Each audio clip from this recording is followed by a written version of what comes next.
का औद्योगिक क्षेत्र मोटा साई कालाम माननीय रेलवे के साथ जोड़ा जाए। सभापति महोदय, आपने मुझे बोलने का मौका दिया। मैडम, आपका शुक्रिया। धन्यवाद। बजट की स्पीच में फाइनेंस मिनिस्टर ने 4 बिरादरियों का जिक्र किया।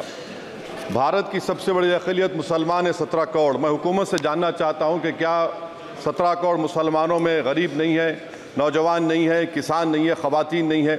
वतन अजीज़ में सबसे गरीब मुसलमान है, सबसे ज़्यादा नाखवानगी मुस्लिम ख़वातीन में। AIDS और PLFS का डेटा ये बताता है कि मुसलमानों में सबसे कम असासे हैं और कंजम्पशन लेवल दूसरे मजहबी ग्रुपों के बनिस्बत सबसे कम है।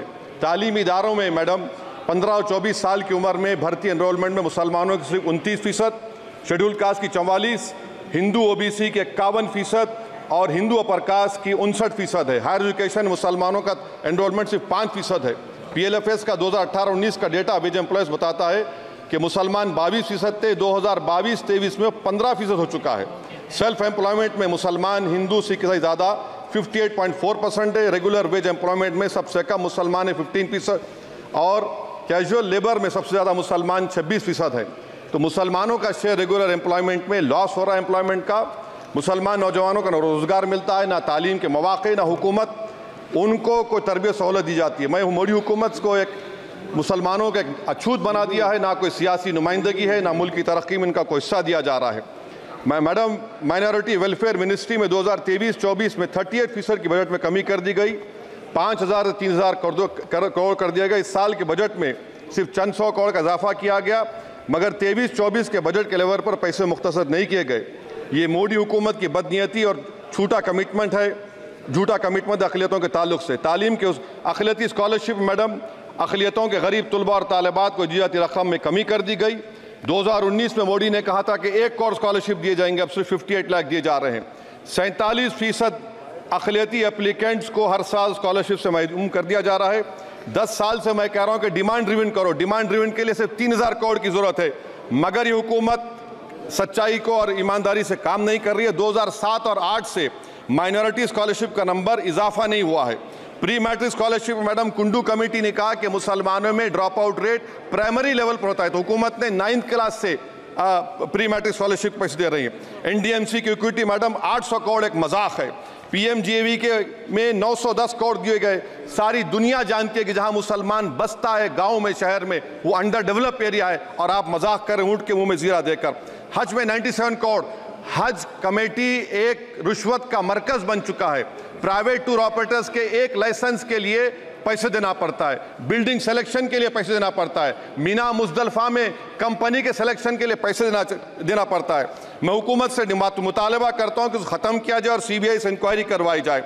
मोदी हुकूमत को अक़लियतों बिल्कुल मुसलमानों से नफरत को ख़त्म करना पड़ेगा। मुसलमानों को उनका दस्तूरी हक मिलना चाहिए। आप कैसे विकसित भारत बनाएंगे अगर 17 करोड़ मुसलमान नफरत करेंगे?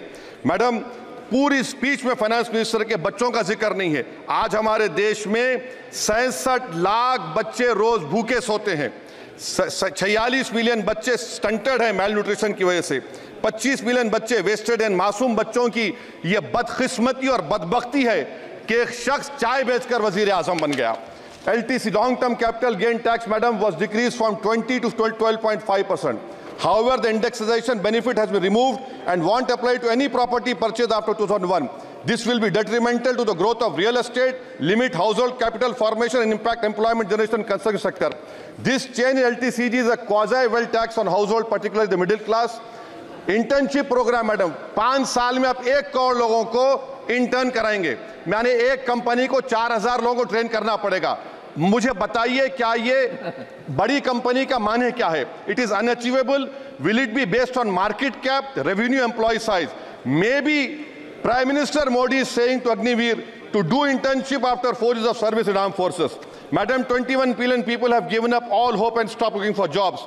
This brings down to 9% eligible population that is either employed or they are looking for jobs. Maybe finance minister can introduce a Berozgar tax and tax unemployed as well. No significant increase for social welfare, healthcare. It looks like Prime Minister Modi is saying देश की middle class की संपत्ति पर पहला हक हमारे alliance का है. In real terms, when adjusted to inflation, the allocation of health ABPMJ has declined. Modi is saying he said heal in India during G20. The reality is India is hurting. Madam, this government wants to increase FDI from China. Is the Prime Minister not concerned that our armed forces cannot patrol 26 patrolling points out of 65 in Ladakh? Maybe the Prime Minister wants the Chinese monopoly Indian markets. Import from China have crossed 101 billion in 2024. Prime Minister Modi says Khelo India, but in reality the budget has shown that Modi government policy is Jhelo India. गरीब, middle class, farming, city dwellers, men and women, सब मोदी को झेल रहे हैं. Madam, in the current financial year, in February 5th, 15,993 MSMEs have been closed. Total MSCs closed have 35,680. Andhra Pradesh bifurcation.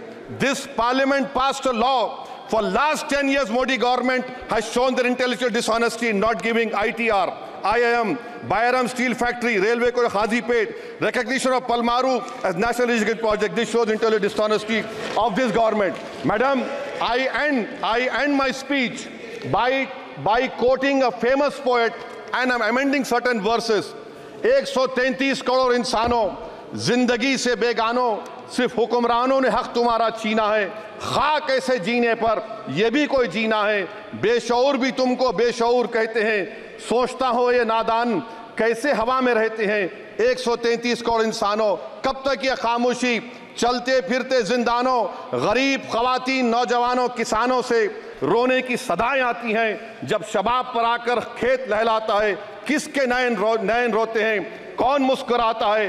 काश तुम भी समझो, काश तुम भी जानो किस कदर भयानक है जुल्म का ये ढब. देखो रख से आतिश आहन देखते ही जाओगे, होश में ना आओगे. और अनएम्प्लॉयमेंट पर अभी बोला गया नौकरियां दे रहे हैं, तो शायर ने इनके बारे में अच्छा कहा कि फूल शाखों पर खिलने लगे तुम कहो, जाम जिंदों को मिलने लगे तुम कहो, चाक सीनों के सिलने लगे तुम कहो. इस खुली झूठ को, जहन की लूट को मैं नहीं मानता, मैं नहीं जानता. शुक्रिया मैडम. माननीय सदस्य